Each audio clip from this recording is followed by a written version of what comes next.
we have before us, and I know the Prime Minister will be speaking to how we are going to be moving forward better in the way that Lilia has also put it. Up next, we're going to get some updates from ODPEM. ODPEM is the leading agency in the relief effort in Jamaica. And we have a new head commander who's been coming every press conference and doing such a fantastic job. And it's a difficult job because the scale is something we've never seen anywhere. And so we're here to support you, Commander. We know that work is hard. Yeah, we're going to be getting an update now from the ODPEM. Jamaica and the world, what it is that Commander is going to be giving us an update. Here he comes. Members of the cabinet, PSAs, colleagues, the persons gathered here in the room, media, Jamaica, good afternoon. Thank you for joining us for this update. As at today, the following figures obtained in the Melissa recovery situation. We have confirmed 45 fatalities. This number has not changed since my last briefing, with 9 cases remaining under investigation. 15 persons still remain missing, and our thoughts remain with their families and loved ones. What I'll indicate about the missing number is that the number continues to evolve. Some persons have been coming off the list, and a number of persons have also joined the list. As of today's date, 97 emergency shelters remain active, housing some 1,296 persons. Since my last briefing, 167 persons have returned home or found alternate safe accommodation. As it relates to communities still cut off, no communities remain inaccessible at this time. A number of communities, however, are impacted by rising groundwater. In the parish of Clarendon, Bogue, in the parish of Manchester, Comfort Hall, Content District, Evergreen, and Harmons, in the parish of St. Elizabeth, Brighton, Newmarket, and sections of Santa Cruz, in the parish of Hanover, Chigwell, in the parish of St. Anne, Douglas Castle, and Pedro River. Approximately 31% of our population remains without electricity. Prioritization efforts continue in critical economic zones in St. James, St. Anne, and Trelawney. 24% of the NWC system remains offline, primarily due to damage in western parishes and power instability in some regions. Telecommunications have shown steady progress, with providers restoring just about 70% of mobile sites, which on average, over 90% of the daily active users of mobile networks are able to access mobile service, to include mobile data service. On the logistics and emergency relief front, the ODPEM continues to coordinate national and international support through the National Emergency Operations Center. The national relief effort today remains robust. To date, the national system has delivered over 115,000 packages to include sanitization and hygiene kits, and reaching some 282 communities across the nation. Having conducted further assessments of needs, the JDF distribution footprint has expanded. There are now some 7 distribution hubs and almost 26 humanitarian supplies areas, whilst they maintain air, ground, and small unit delivery operation in the deep rural corridors. To date, some 590 flying hours have been dedicated to this task. The World Central Kitchen has to date served over 1.3 million meals right across the island, particularly in our harshest, most hit parishes.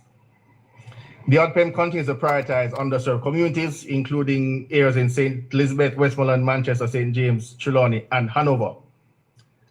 The damage assessment report, as delivered earlier, is congruent with the rapid needs assessment conducted through the SEDEMA and the initial damage assessment reports conducted through the ODPEM. As indicated before, the parishes of Westmoreland, St. James, St. Elizabeth remain most affected. By way of building counts for dwellings, approximately 156,000 dwellings were damaged. Of that number, some 24,000 were total losses. The Ministry of Health and Wellness continues to expand its operations through mobile clinics, mobile pharmacies, and mental health teams going into various communities. Public health surveillance for leptospirosis, dengue, tetanus, and waterborne illness has commenced. A field hospital for the Barbados Defense Force will be set up in the Savannah Lamar area to bolster medical services in the Western region. To date, more than 16,000 donors, both locally and overseas, have contributed to the GOJ disaster relief platform, totaling some 556 million Jamaican dollars. Churches and faith groups and other organizations continue in their efforts to provide invaluable large-scale distribution of food, clothing, care packages across the affected parishes. In closing, I want to thank the citizens of Jamaica, especially those most affected, for their patience and cooperation with the ODPEM as we continue to coordinate nationwide activities with all ministries, departments, and agencies. Jamaica's recovery from Hurricane Melissa is progressing at pace, particularly with the restoration of water, telecommunications, and the essential services. The national system, the ODPEM, the NEOC, ministries, utilities, security forces, and our international partners have demonstrated high levels of coordination, efficiency, and operational discipline.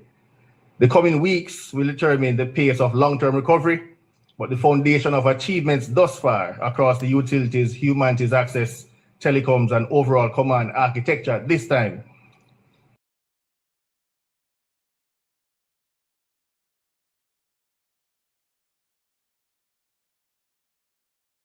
Thank you, and may God continue to bless Jamaica. Thank you, Commander Gale, for those updates. And so without further ado, we have our Prime Minister coming to you to give his remarks, and we'll take questions after. So please welcome Dr. the Most Honorable Andrew Holness, our Prime Minister. Thank you very much, Minister. The purpose of this press briefing is to give some insight into the administrative and organizational management is the area that squarely falls in my office, the office of the Prime Minister.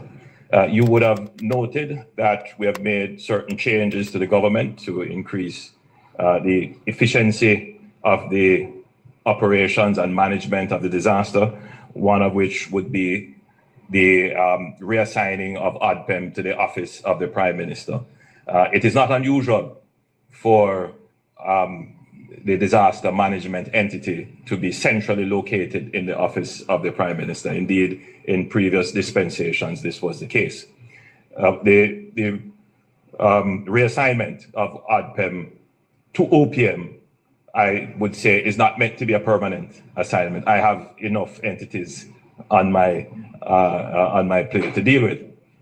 But it is important because the Office of the Prime Minister can accelerate coordination and quickly remission entities. And for ODPEM, we had already undertaken a review, and we concluded that there was need for strengthening the mission and increasing its coordinating ability. I'm pleased to report that I have seen improvements in the functioning of ODPEM, and they were tasked to do a few things. One of them would be to strengthen their inventory management system, to put a system in place that delivers real-time information. They are well down the wicket with that through support from our Information Technology Authority. And the objective of that, the end objective of that, is to answer calls and support the whole idea of transparency. So eventually, and when I say eventually, very soon, as soon as the system is up and running, then we will be able to publish for the public to see what came in as donations and what went out as in terms of their usage and who were the beneficiaries. So the public will be able to see in real time what is the status of donations. That gives confidence to the public. It gives confidence to our donors as well. In these matters, there should be nothing secret. Unless a donor country says, we don't want anyone to know what we have given you, which is highly unlikely and has not happened. But we want everybody to know. So we have to put a system in place, one that is reliable, and one that operates in real time, and one that is on time. And so ADPEM is working towards having this inventory management system in place. Also instructed ADPEM to develop full situational awareness of the disaster space. One of the challenges that we have had, not just with this disaster, but with several other disasters, and that is as a result of the very high level of informality in Jamaica, is that sometimes there are communities that we simply don't know. They're not on the map. We know them traditionally by word of mouth. Informally, they are named and described, but you can't geographically identify them on a map. As a result of that, there may very well be communities that are not served in the disaster response.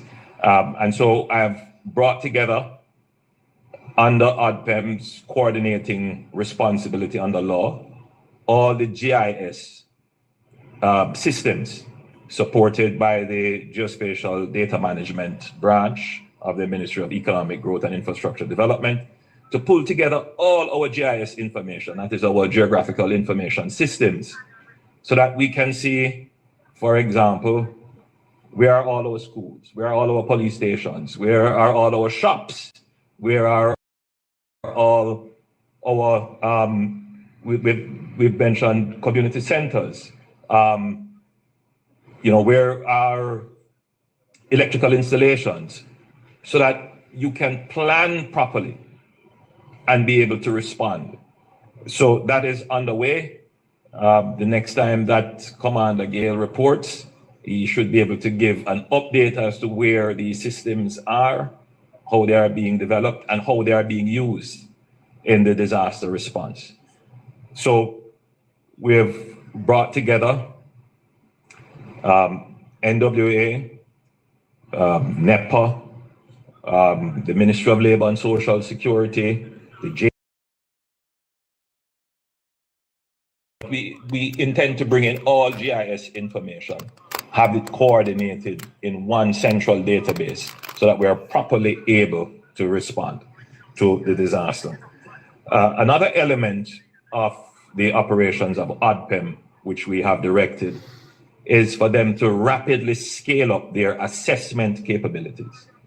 And so in collaboration with the Ministry of Labor and Social Security, which already has an assessment core of social workers who are in the field, ADPEM would be more on the technical side of assessments, but they have to be coordinated. What we don't want is to have several assessors in the field going at different times, talking to the same people and getting everything confused. So we want to have one central core of assessors. So community and stakeholder relations assessments are part of government operations. So for example, the SDC would have some capabilities to do assessment. The Ministry of Labor and Social Security have said, the Ministry of Education, the NWA would all have assessment capabilities. The instruction given to ADPEM is to bring all of this together under one umbrella so that we can create, we'll be out in the field capturing data in a coordinated way. Why is this data important? Well, we need it to be able to determine, for example, what should be the level and scale of reconstruction grants that we give.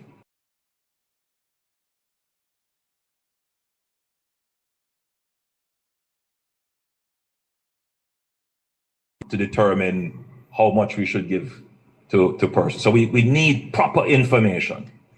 And secondly, if we don't actually know where the damage is, then how do we reach the people? And how do we plan proper routes and develop supply chains and so forth? So the data is very important. So I just wanted to report to the nation that ADPEM is making progress, and the purpose of the data is to improve the efficiency of the service delivery, but also to provide you with the information, verifiable information that you can use to make your own personal decisions about how you respond to the disaster. I wanted to just say a few words on shelters. Now, there is no question in my mind that more work needs to be done on the selection of shelters. And indeed, we may very well have to consider building shelters that are for that purpose. Or when we are building community facilities, to build them up to the standards that a shelter would require. Because in this disaster, many of the shelters that were prescribed as shelters were destroyed. And so some of the areas that you're seeing functioning as shelters were never prescribed as shelters. We just had to use them in the immediate passage of the hurricane. So this is something that we will have to consider. We are now at a point in the disaster where we will have to decommission shelters, demobilize the shelters. That creates some challenges, but why do we have to do this? Many, if not all of the shelters now are schools. And we have to get our schools back up for January. So we can't have the shelters, the schools being used as shelters. So what we have done, we have deployed the social workers and assessors from the Ministry of Labor and Social Security and from the Ministry of Local Government to go into these shelters. You would have heard that we have maybe just under 1,200 or 1,300 persons still in shelters, to go into these shelters and on a case-by-case basis, assess their needs and make recommendations, or where possible, implement solutions for the decanting of persons from these shelters. And that is underway. Our hopeful target is that we could decommission 90% of the occupants of the shelters from the shelters into alternatives. We are hopeful that we can do this. We're working very hard, but I can't stand here and give a definitive date that it would happen. But the public should know that we have started a process to humanely, with greatest consideration, decommission the shelters and find alternatives for the persons who are using them. I'm certain that this will lead to questions about what are we going to do for schools and when they will reopen. I was the Minister of Education many years ago, so I leave those questions to your capable Minister of Education. She did come to us with a tidy sum for the reconstruction of schools. But more will be said on that in another press briefing. I quickly want to turn to the issue of debris management. Now, by the use of satellite imagery and various other methodologies for determining quantity of debris, I believe it is the UNDP that published something which estimated that we have about 4.8 million metric tons of debris. 4.8 million metric tons of debris. I would say just round that up to 5 million metric tons of debris. Let me put that into context. That is about 480,000 standard truckloads to move. I want that to sink in. 480,000. I would say round that up to about 500,000 truckloads that we need to remove. The NSWMA, with the resources that they have, I think they have been doing a fantastic job. If we didn't purchase those 100 and odd trucks, in addition to some other amounts, I don't know what we would be doing today. Communities all over Jamaica that have been badly affected are now at risk, potential health hazards. And for the communities of West Green and Catherine Hall in St. James, they are of particular risk because they had a quite unique situation where their houses were flooded and there was a residue of mud, a deluge actually of mud, and it really created a problem. What we have done is I have put together a special team headed by Minister Wheatley and Minister Morgan, and I have assigned them to ensure that the debris management process is effectively administered on the ground in specific communities, not general garbage collection, but we have to do some targeted collection of debris. For example, in West Green and Catherine Hall. I'm pleased to say that the NSWMA, and in addition to the efforts of the mayor of Montego Bay, that they would have by now removed some. Well, my statement here says they have done about 1,300, but that was as of Monday. I'm being told that they are closer to 2,000 truckloads that they have moved from Catherine Estates and West Green. But I think the bigger thing to note is the deployment of 200 persons who we had, in addition to the deployment of the Jamaica National Service Corps from the JDF, about 100, a little bit more than a company size deployment. And they have been in the space working with the most vulnerable, our elderly and disabled and other persons who are infirm, who are just not able to clean up their own houses or move out their furniture, and they are helping. And so that is having an impact on the community, and we intend to use this model to focus on other areas. We're having in our sites looking at communities in Falmouth and St. Anne's Bay, and of course we have to go into areas like White House and Bluefields and those areas that have been significantly impacted.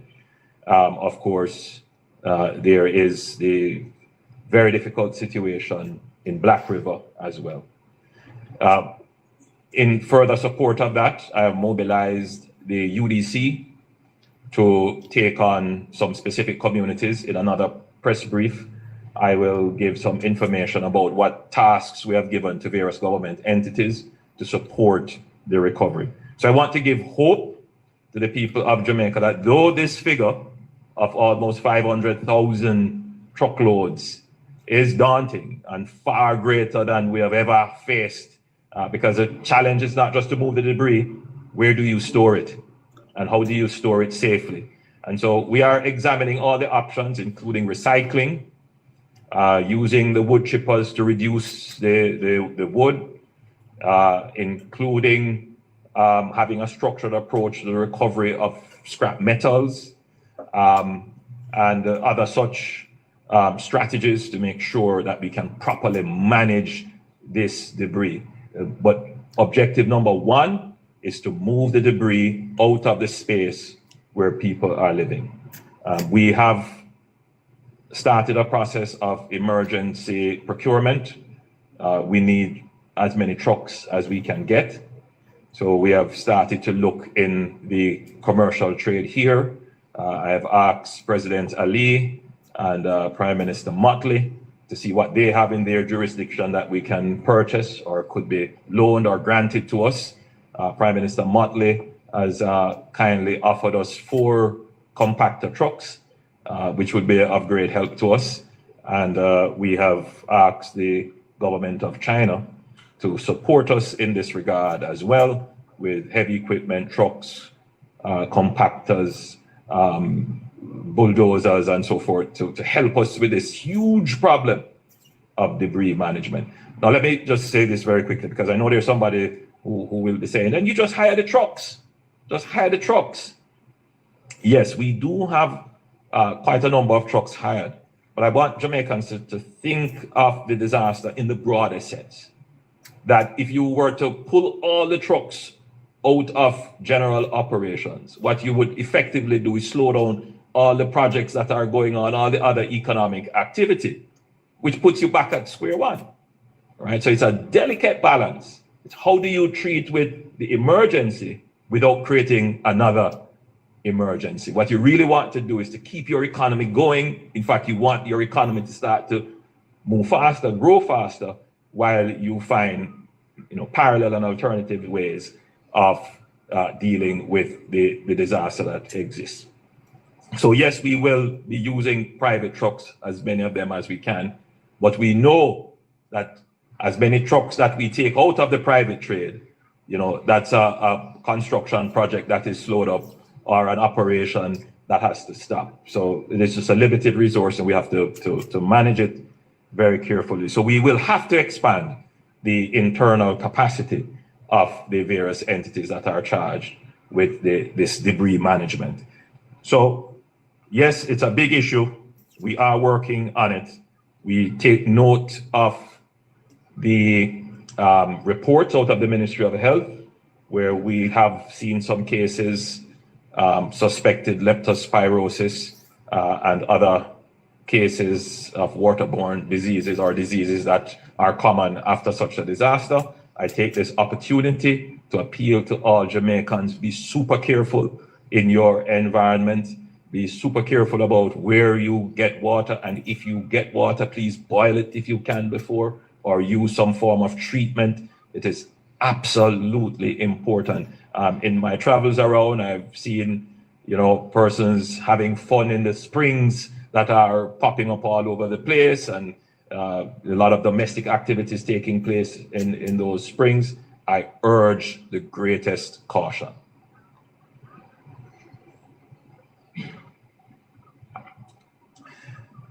I want to speak a little bit about the JDF and what the role of the JDF is in this operation.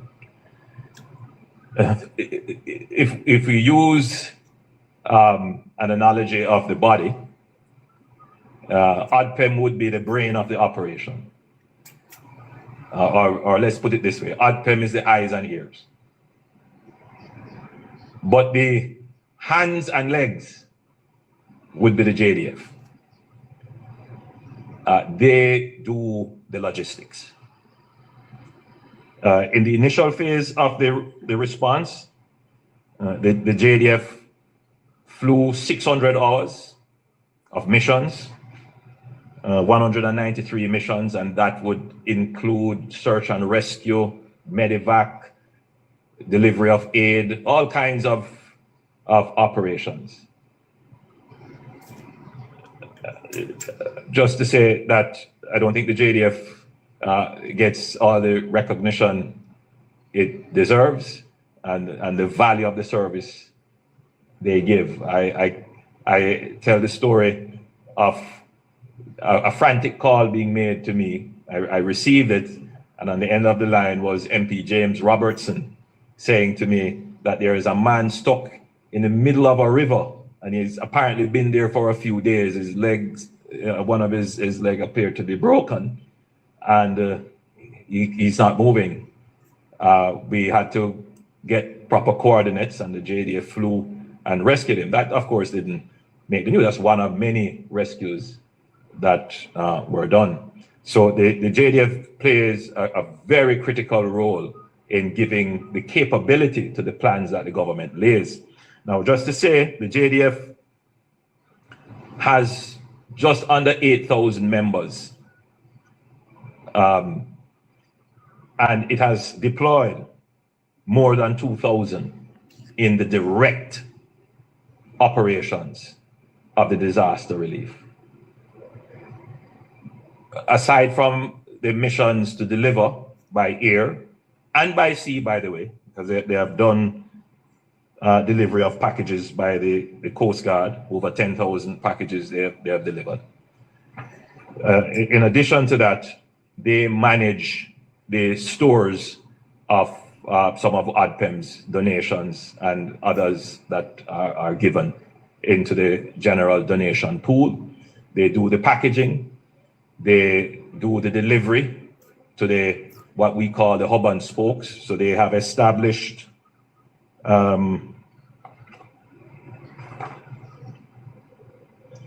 they have established several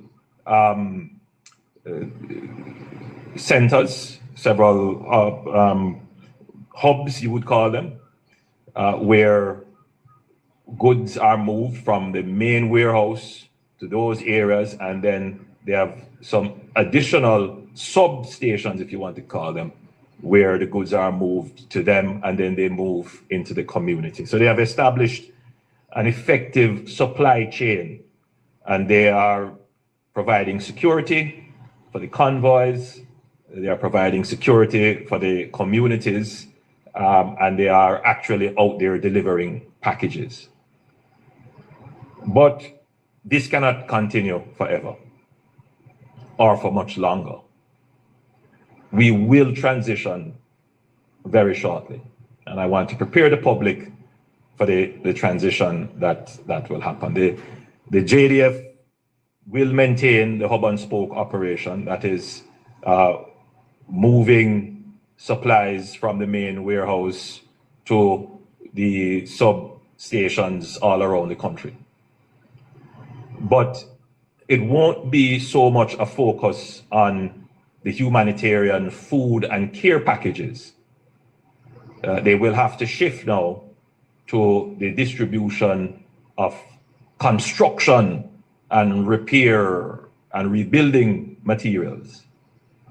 And they will also have to shift from giving out packages to helping in the reconstruction and rebuilding of critical public infrastructure, and indeed to assist private individuals who are elderly or infirm or otherwise unable to do so themselves.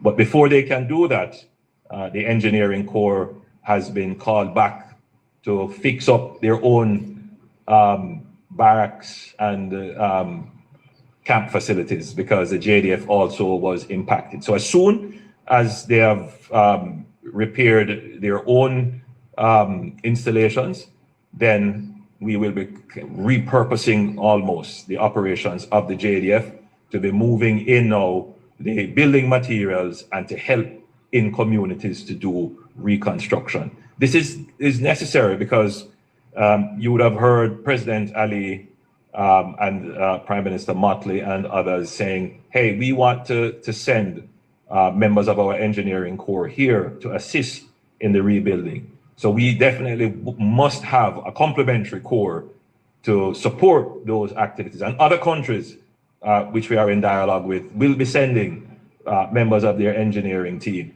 So very soon you're going to see a full deployment of the JDF along with other engineering corps from other countries coming to assist us with the rebuilding of critical public institutions and to assist the infirm and the vulnerable in rebuilding private facilities.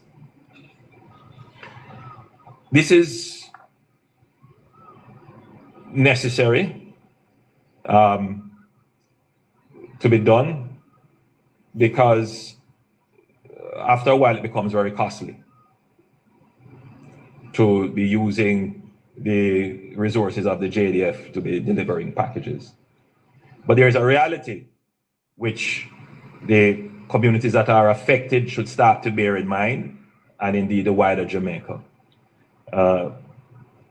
In the initial phase of the disaster, you would have seen an influx of NGOs, concerned persons, concerned Jamaicans coming in to give. You see it all on social media, everybody handing out packages and so forth. in another couple of days, you're going to see that dry up. Some are going to return. That they have been here so long is quite exceptional. Some do have staying power. They will stay with us for a little longer, but it is going to taper off, and which is why the government had to strategically build out a system that could endure and last and be able to continue to deliver, even when private and NGO philanthropy dries up. So, we are very appreciative of everything that has been donated and given so far. And at this point, I'd acknowledge Ramesh and indeed the wider entertainment community that has come out and given. I think they should be commended and lauded. And indeed, I'm encouraging them to continue as long as possible to give. It's necessary and well respected and appreciated. But we also know that, as in any disaster, after a while that dries up, and the state has to have a standing facility to continue to provide the service. So it's necessary that we start that transitioning in anticipation of what is going to happen.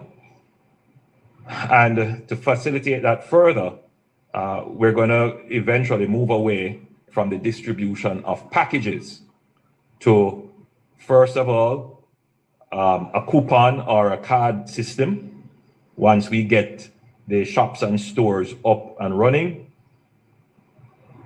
And then eventually that will be rolled into an augmented path program where persons who are in need of this kind of relief over an extended period of time can be supported seamlessly.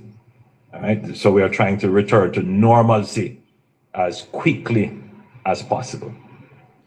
For that to happen, we need to support businesses. And what is the purpose of a business? Purpose of a business is to make a profit. So government has to be very careful in how it supports business. Yes, there may be times when government gives a grant and there are considerations as to how we can help. I know the DBJ is considering how we can help businesses get back on their feet, and government is considering how that will work. In another press briefing, we will go into more details about that. But in my last press briefing, I mentioned, and pardon me for thinking that it would be readily understood by all, that we would support profit-making entities by loaning them generators or Starlink communication devices so that they can start operations, so that we can transition from every day packing a bag, loading it on a truck, driving it to an area, then we have to have security to protect it, and then we have to take the soldiers to go out and give it, to a simpler way, which gives people dignity. They don't have to go and stand up in line and waiting to get.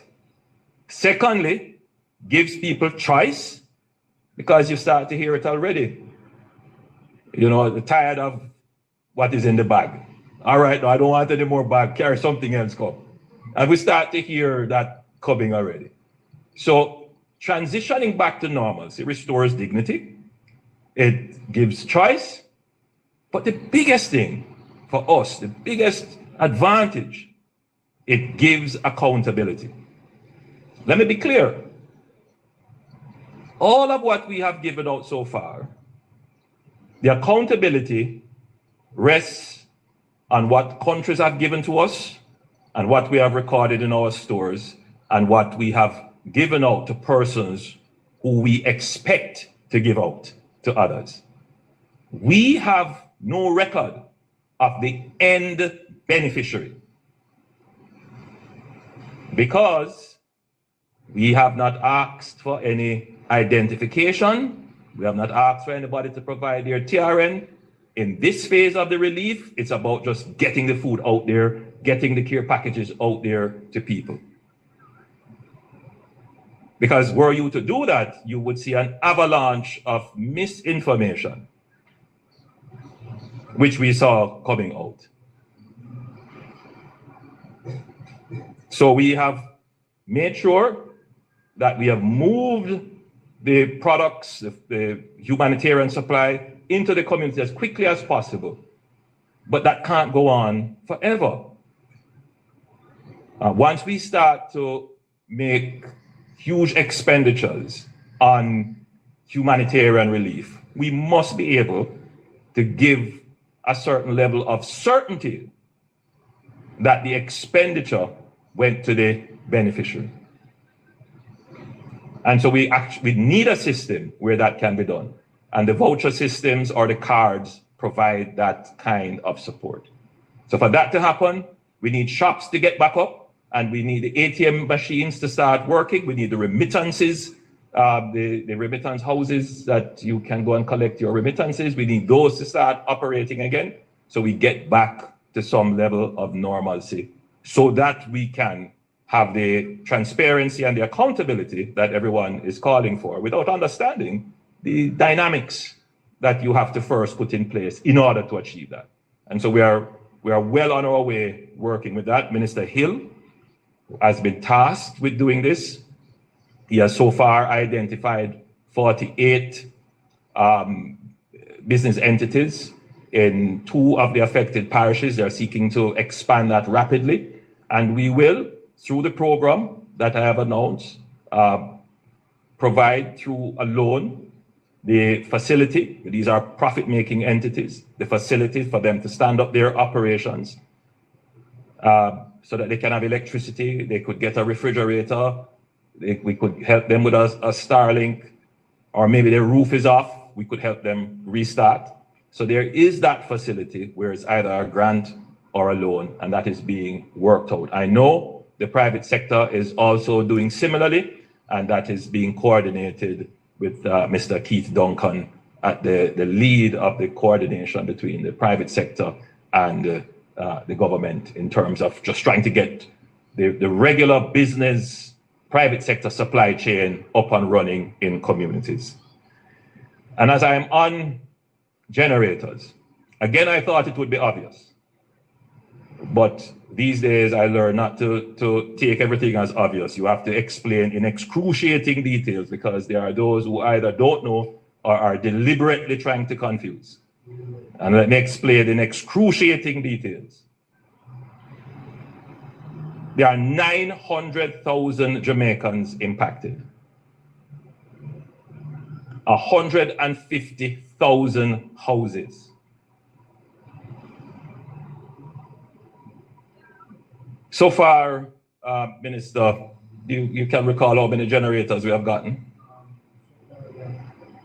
It's less than 1,000. 500. Now, all of the smart people who are talking about how we use the generators, how do I decide who gets out of the 900,000 people who could claim 500 generators? I keep saying to people, do not listen to the mischief and nonsense. And as your Prime Minister, my job is to make sure that you have the information. You can do with it what you want, but the record must be there, so that those who are vested in mischief, who carry information falsely with malice, that you can counter them. So a lot of the nonsense you hear, you can dismiss it. 500, it's less than 560 generators so far. None of those generators will be used in the program I just mentioned, which is to provide a loan or a grant to businesses that we're trying to stand up, to ensure that the private sector supply chain starts to operate. All of the generators that we have been given through private donations or through bilaterally from other states, will be used to build resilience in the public operations. In that way, we guarantee that the benefit of the 500 is multiplied to benefit everyone. So what we have done, we have said that we're going to give the generators and other such items that build resilience, we're going to give them to our police stations that now don't have. So out of this, what we intend to do is to ensure that every police station that is built or under construction now, or that currently exists, we're going to make sure that they have a generator. But it's not just giving them. They will have to provide us with a system of maintaining it so that when this generator goes, it is replaced. So that we can now say, when we are hit by another disaster, our police stations have backup capabilities. If you go into any of the communities that have been badly hit, where are people gathering to get their phones charged and to get communications? They are going to either the police station, the municipal office, the fire brigade. So we are going to provide as many of these generators, providing they meet the required specs, to these operations, to the emergency services and the critical services. And that's what we've been doing. I personally have given to 3 police stations. And the people there are very happy to have it, because that's where they go to get some electricity to charge their phone and have safety in making their calls. And I know that the same thing has been done with the Starlinks that we have gotten, that they have been used to give to hospitals, the police station, the fire brigade, and so forth. So that's how we are using it. And that's the smartest and best way to use it to ensure that the average person benefits from these donations. And I'm sure that our donors would be far more satisfied to know that these are used in the public good and not given to private persons.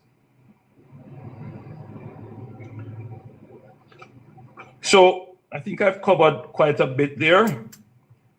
Let me transition to one last thing here. Well, there are 2 important things that we have to discuss before I complete my presentation. I want to talk a little bit about electricity. Immediately after the disaster, I believe we were at about 23% of the island having electricity. Today, we are at 70%. 70% of Jamaica is with electricity, and that is increasing every day. The lessons learned from Beryl have paid off, and the JPS is working assiduously to bring electricity back to areas that have been affected. I can only ask for the patience of Jamaicans. I know it is incredibly frustrating when you don't have any electricity and you just look across the road and your neighbor has electricity and somehow you feel that the system will fight against me. I assure you that is not the case. I can't explain to you the technical issues, but I figure it has something to do that not everyone is on the same grid and connected to the same supply. And so it does take time to get all the various grids back up. All right, but I leave that to the JPS to explain. Now, we gave JPS a challenge 2 weeks ago. We gave JPS a challenge. And the challenge was that they should get Montego Bay, the second city, the second main commercial hub of the island, up and running by December 15th. That's the challenge. And I'm pleased to say that the hip strip has electricity. I gather that there was quite a crowd watching on big screen the football match last night. I believe it was in the Montego Bay proper, probably in the square that they were watching it. So electricity, I gather, is there, and almost every day communities within Montego Bay proper and surrounding are getting electricity. So the intention is that by the 15th of December, the tourism hub of Jamaica, Montego Bay, should be electrified. So by the 15th, December the 15th, we should expect that the Elegant Corridor should get full electricity. That's the challenge, and they are working assiduously towards this, and I'm giving them as much support as I can to ensure that this is done. I want to say a little bit more on electrifying the tourism hub. I've tasked Minister Bartlett and Minister Mackenzie to bring together all the permitting and approval entities along the tourism corridor. And we consider the tourism corridor from as far as St. Elizabeth, Treasure Beach, coming all the way around into going through Westmoreland, Hanover, going all the way around, going into Trelawney, that have been impacted. So all of those parish councils and all the other entities that are responsible for permitting and approvals, for them to create a fast-track committee to give approvals to all the hotels that are deciding and are now in the process of rebuilding. In other words, what I'm satisfied with is that the hoteliers are ready to rebuild. Some of them will have insurance. Some of them are going to consider this an opportunity to rebuild and make their plants better. Government should not be an obstacle in that, because the longer the hotels stay out of operation unnecessarily, the greater the threat to employment and revenue.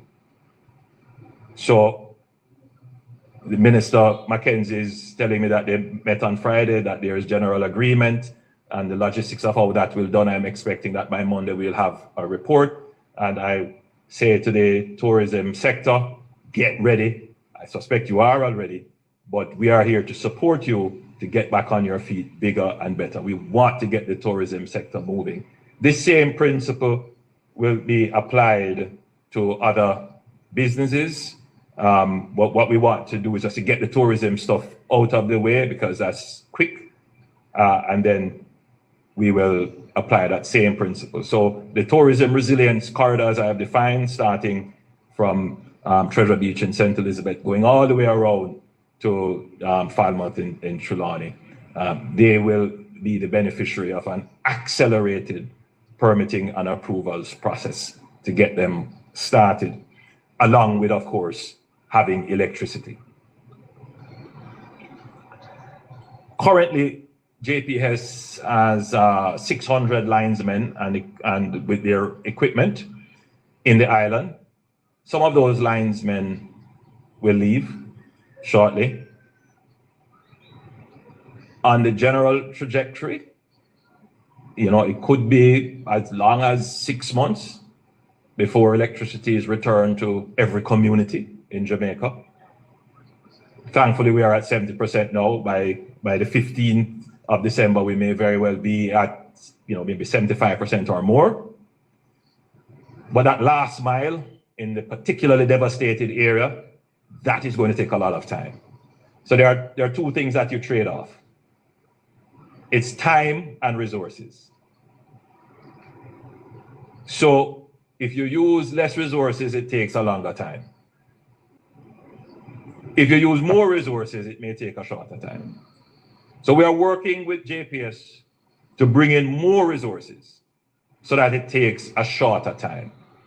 We are of the view, based upon JPS's assessment, I will leave them to give you the details, that they could shave 2 to 3 months of total recovery if they have the resources up front to deal with the recovery. So they want to have 900 linesmen, which would mean bringing in an additional 300 linesmen. And so the government is working with them to see that we can get this done so that we can get electricity back much faster than is projected. And if we get electricity back quicker, then water comes back quicker, communities start to normalize, we're in a better position.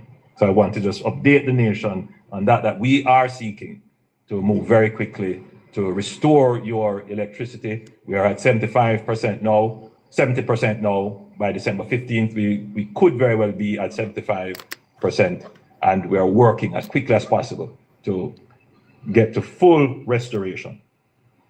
Housing and shelter. Now, this is what I know most Jamaicans want to hear about. Now, as was said before by Leela,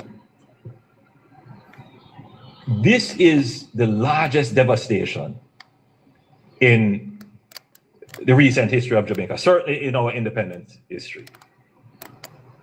No government has ever had to deal with the magnitude of this kind of devastation.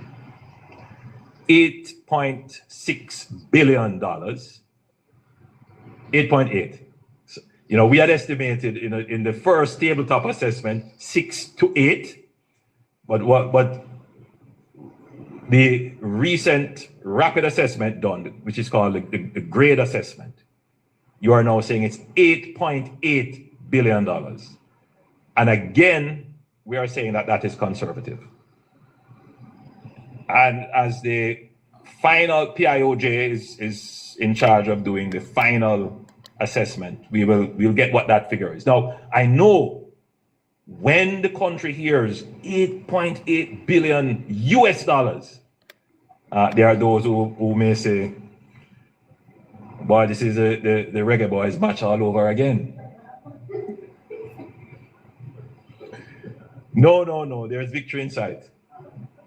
There's hope. There's victory inside. There's victory inside. Yes.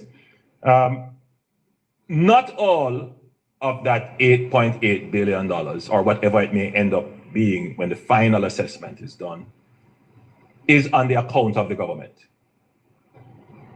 A large part of that would be private assets that have been destroyed. The hotels, we've seen some farms destroyed, manufacturing, private homes. Some of these are insured.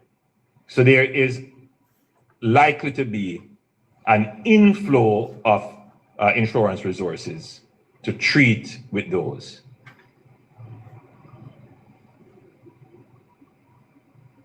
The residential structures that are destroyed, it couldn't be expected that the government will assist in the rebuilding and reconstruction of 150,000 homes.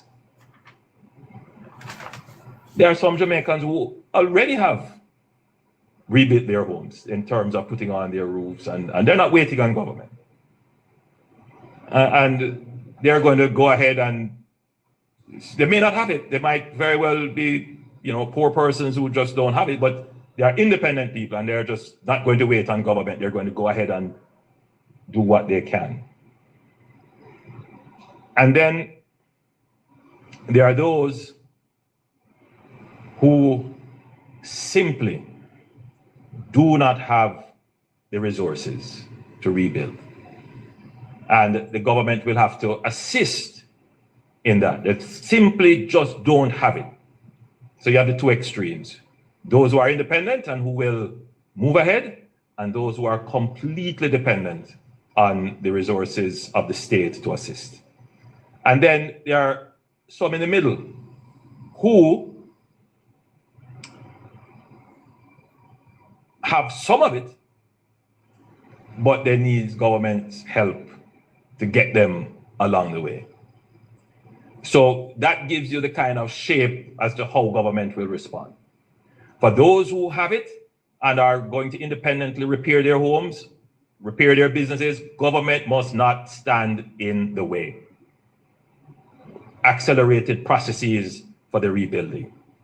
For those who need partial help and support, we will have to have a system in place where the cases are properly assessed and there is a mechanism that provides the assistance. And then for those who definitely can't do it, don't have any support, then we will also have to consider, in addition to the rebuilding support, we have to consider some relief support for them. So in the first phase, the goal is to quickly stabilize households and make damaged homes livable with longer-term rebuilding plans, while longer-term rebuilding plans are put in place. And so this will include distribution of shelter kits, heavy-duty tarpaulins, shrink-wrap roofing solutions, and emergency repair materials. And that will be provided to those persons who, by our assessment, we know they definitely cannot rebuild. That assessment is underway. The Minister of Labour and Social Security has reported to me that they have done just over 16,000 assessments across the island so far. So you know they have a little way to go, but we're going to ramp up, as I said earlier, the core of assessors so that we can do this very rapidly. But remember when I spoke of the supply chain that JDF has established? We're going to use this supply chain to bring the materials in and to distribute them to those who are needed, in need. So it's a repurposing of the supply chain, as I had said, to now go and do this level of rebuilding and supporting the relief. We have examined pre-built containerized modular solutions, and we have settled in our minds that this is appropriate for the Jamaican situation that we now have. There are different types, different versions, and so I've met with the NHD, and the NHD has provided us with a solution that they are presently working on. At a later stage, we'll go into more details. But the plan is for, in the initial phase, for the NHD to purchase 5,000 container homes. And those will be, some of them will be for sale. So with a program with the NHD, you will be able to purchase. Some of them will be used to build housing schemes, which you can purchase.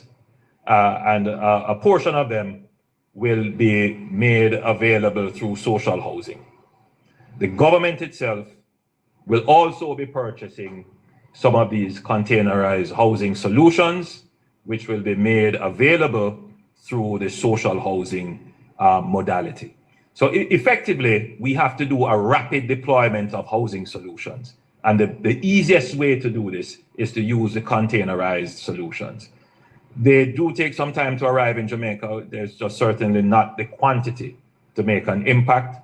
So we have met and discussed it. We have taken the policy decision that these can be used. And so the process of acquiring them through the procurement process, they have been given the approval to move ahead with that. So that should start in short order. You know, we are not going to get them here for Christmas. I just have to be frank with everybody. But we should start to see some coming in by late January. And those that come in initially, we are going to be looking at the worst cases assessed to make them available. For Christmas and for the initial stages, we're going to have to try to do the shelter repair kits, the heavy duty tarpaulins, and those kinds of solutions, in addition to the rebuilding, the actual re-putting on roofs and so forth, as much of that as we can in the coming weeks leading up to Christmas. But the containerized solution does take some time. The shipping is between 30 to 90 days, just that alone. Then there is some procurement and other administrative and bureaucratic things that might take up the time. So we're really trying to cut it as quickly as possible, as short as possible. But even with the best efforts, there may be some challenges. Yes, the government will give rebuilding grants. I cannot say how much those will be or the categories right now. I mean, we have decided on the category. The burial framework will apply: minor, moderate, and severe. But that needs an assessment. And so that's what is kind of holding us up, why we can't pay yet. Now, we're not going to wait until we have assessed every single house. But we do need to reach a critical threshold where we begin to see how the damage is stacking up from a statistical point of view. So we know how much to allocate for minor repairs, how much to allocate for moderate repairs, and how much to allocate for severe. And we actually need the report so that we can establish the thresholds. What exactly is minor? What exactly is moderate? And what exactly range is severe? So we're not yet at that threshold. I suspect by the time we reach 30,000 assessments, you would start to see the kind of repetitive nature of the damage, and so you can establish what the thresholds are. So we should get to 30,000 very, very soon, based upon the work that ODPEM is doing, expanding its core and coordinating, and the work already being done by the Ministry of Labor and Social Security.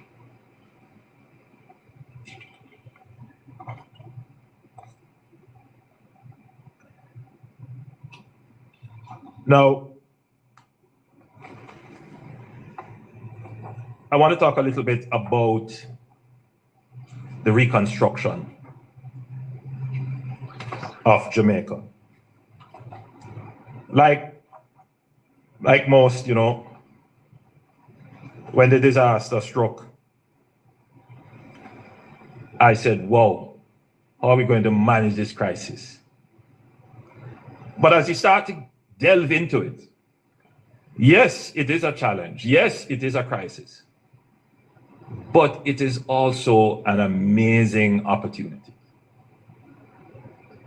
And I want all Jamaicans to begin to think about the crisis in the sense of an opportunity. You had put on your roof and you didn't put on the hurricane straps. Well, here is it, and of course your roof was blown off, or maybe it wasn't. But when you're putting on back the roof, or when you look at your neighbor's roof gone, and yours somehow was spared by divine intervention, now is the time to put on those hurricane straps. I know that there are many Jamaicans who will be saying, "No more zinc for me. I'm going totally slab." Before you think about slabbing your roof, make sure that the structures can support it. And in fact, Minister of Local Government, I think we may very well need to have a campaign to go around and inform the public, those who are reconstructing, that there are some engineering requirements for putting on slab roof, because you don't want to replace one disaster with another, right? So that needs to be addressed. So as we transition into the recovery phase, we have also commenced preparation for the rebuilding and construction phase. As said before, the World Bank's rapid damage assessment has quantified physical damage at 8.8 billion US dollars. This figure includes damage to public and private property, but does not include economic losses and the cost of recovery. It is the cost of what was there before Melissa, and it does not include any premium on building back better or stronger. While this estimate will no doubt be refined by more detailed assessments, it is unquestionable that Hurricane Melissa is the deadliest natural disaster to hit Jamaica in over 70 years. In absolute terms, the cost of the damage is the highest of any hurricane in Jamaica's recorded history. This means the rebuilding effort will be the largest in Jamaica's modern history. Existing government structures, procedures, rules, and regulations are not designed for capital reconstruction at the emergency speed and scale required.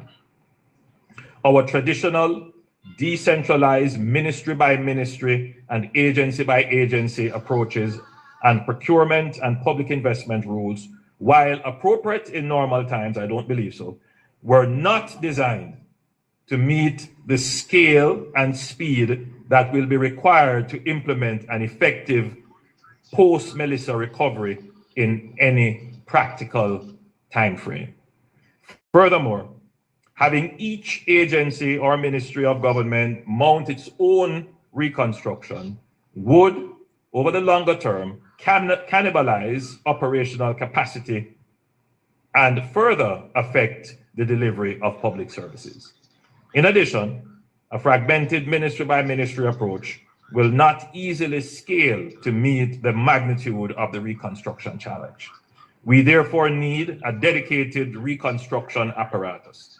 The government will therefore establish the National Reconstruction and Resilience Authority, NARA, a statutory body with special powers to lead, coordinate, fast-track, and oversee national reconstruction, reporting directly to the Office of the Prime Minister.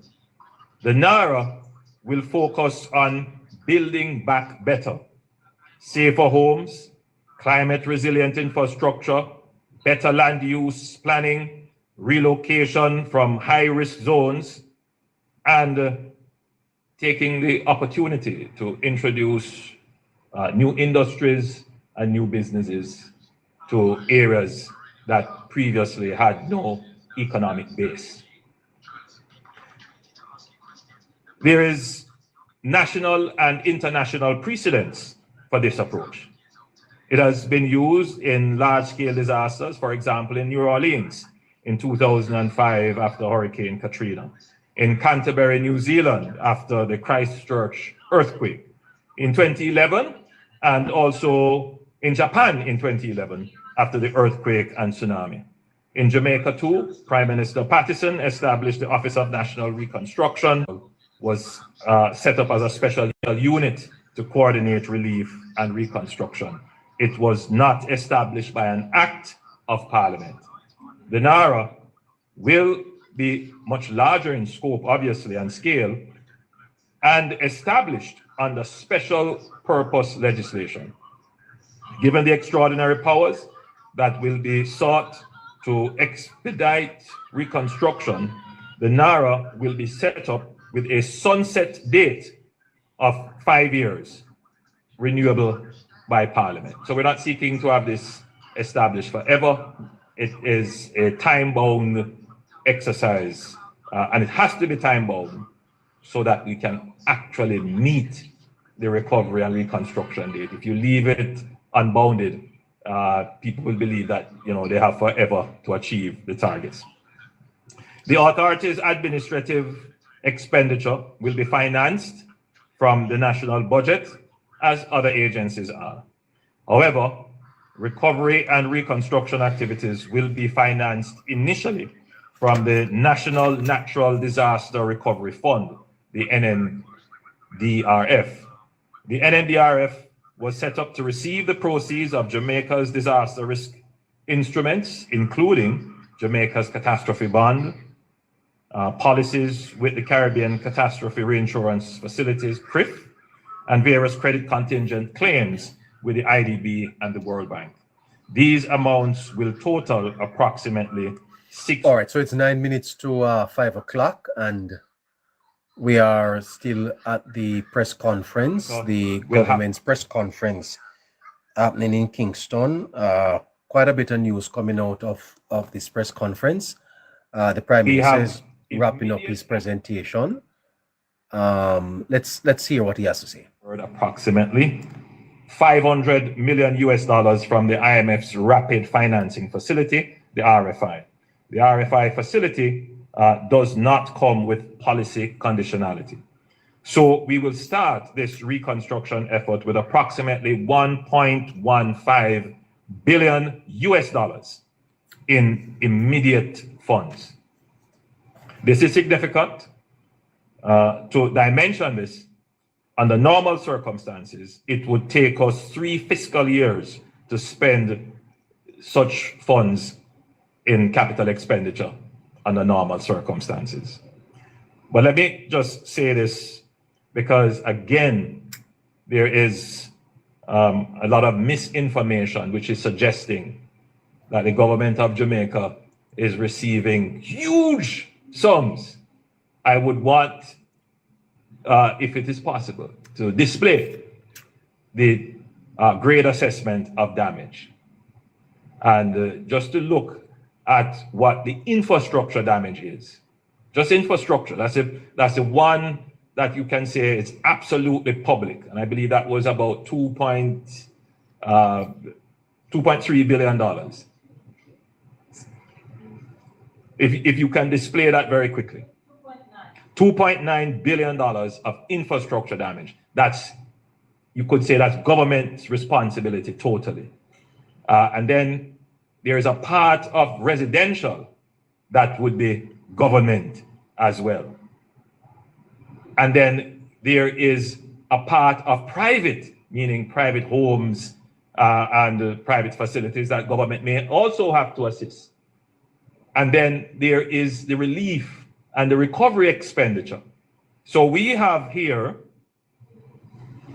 a total of $1.15 billion. A part of it is the insurance and the contingencies that we have, and a part of it is immediately accessible debt that we could start. But just from the assessment here, which is not the final assessment, you know, there's $8.8 billion of damage for which the government would more likely be responsible for at least half. So there is still a gap that will have to be funded, and that will have to be funded by additional borrowing. So those who are of the view that the government can engage in a spending spree, thank God they are not the government. The government has to be frugal. It has to be careful. It has to watch now more than ever. It has to watch every dollar that is spent. Because yes, we are in a good position, no doubt. We have never been in a position where a disaster struck and we don't have to be scrounging around to find $1.1 billion. We have it there. To start, we can start. That is because of the fiscal management of the government that built resilience in our fiscal affairs. But we are not out of the woods yet. And every dollar has to be carefully thought of. It speaks to a national psyche that the country must develop. If you can stand on your own 2 feet, stand on your own 2 feet. If you can help someone, help someone. Let the government focus on helping those who can't help themselves. Let the government focus on rebuilding the infrastructure that is for the public benefit. That must become the psyche of how we're going to get through this. So the NARA, the National Reconstruction and Resilience Authority, will have special powers to accelerate planning approvals procurement, public investment and implementation, reducing delays for priority reconstruction projects in designated special reconstruction areas. We will establish a high-level public-private advisory board, and that, well, we won't announce who the chairman will be, but it will have on it some of our elder statesmen, persons from civil society, technical persons. Certainly we will invite some of our multilateral and overseas partners to sit on it to give us advice and to help. But it will be a multi-stakeholder board that will ensure that we are making the right decisions, there's transparency and accountability. But more importantly, in the info disaster that is going on, we will need voices other than the government to explain some of the decisions that we will have to make. Because regardless of what we do and how we feel that we're making the right decision, Jamaica is a democracy. And ultimately, you want the people to understand what you're doing, appreciate it, and give their support. So we are not going to move ahead and leave the people. We're going to take the time to engage in conversation, to explain, and to challenge misinformation. As I said, any nonsense that is put up, any misinformation that is put up, we will stand there and challenge it. We will never cower in the face of falsehood. And that has been our position, and we will do it with dignity, and we'll do it boldly as well. So we will also establish an interagency coordinating committee, which will ensure that decisions are made swiftly by the heads of executing entities. And we will engage, this is very important, international EPC and program management partners. EPC, this means engineering, procurement, and construction. So in the normal way of doing these projects, the government will develop the program, they will carry it through some kind of public investment appraisal, and then they will go to procurement to find the contractor, and then they will find the contractor, then they end up into contracting, and then they start to do construction. What we want is to engage with one single entity that can take the entire project from an enterprise scale and deliver it. And so all the other steps are internal to this entity. So that's the route that we're going, and I believe that that will increase the pace at which we can get these things done. Now, speed of execution will not mean an absence of accountability. On the contrary, the legislation that gives birth to the NARA will incorporate transparency and accountability mechanisms that can provide assurances to the public. The NARA will serve as a proof of concept for a more agile, performance-driven model of public administration. The lesson from this authority, procurement reform, faster execution, data-driven reporting, will inform longer-term reforms to modernize Jamaica's public bureaucracy. So what we learn from this, we will seek to translate this into the wider public bureaucracy. So the NARA will ultimately provide a blueprint for wider public sector transformation, demonstrating how Jamaica can deliver major projects faster, more transparently, and with greater accountability. This approach aligns with the government's broader vision of a modern, efficient state capable of delivering development outcomes at scale.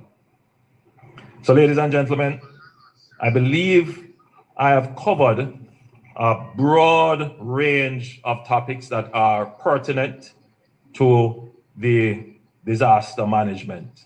And I hope that the information has been useful and that as a citizen, you will use this information to counter some of the misinformation and deliberate malicious information that is being circulated in some quarters. But we also hope that this information will give you hope that all is not lost, that there is a brighter future ahead for Jamaica. I hope it will create in you the strength to work even harder at what you're doing to make your efforts successful and count in the ledger of Jamaica's economic progress and growth. So even while half of Jamaica is devastated, the half that is not should work harder, grow faster, and help the other half, while we rebuild the other half to be as strong and resilient as this half. As I close, I say this: the NARA will not only focus on the 5 parishes or the 16 constituencies that have been badly hit. Notice, it is resilience, it is reconstruction, and it is resilience.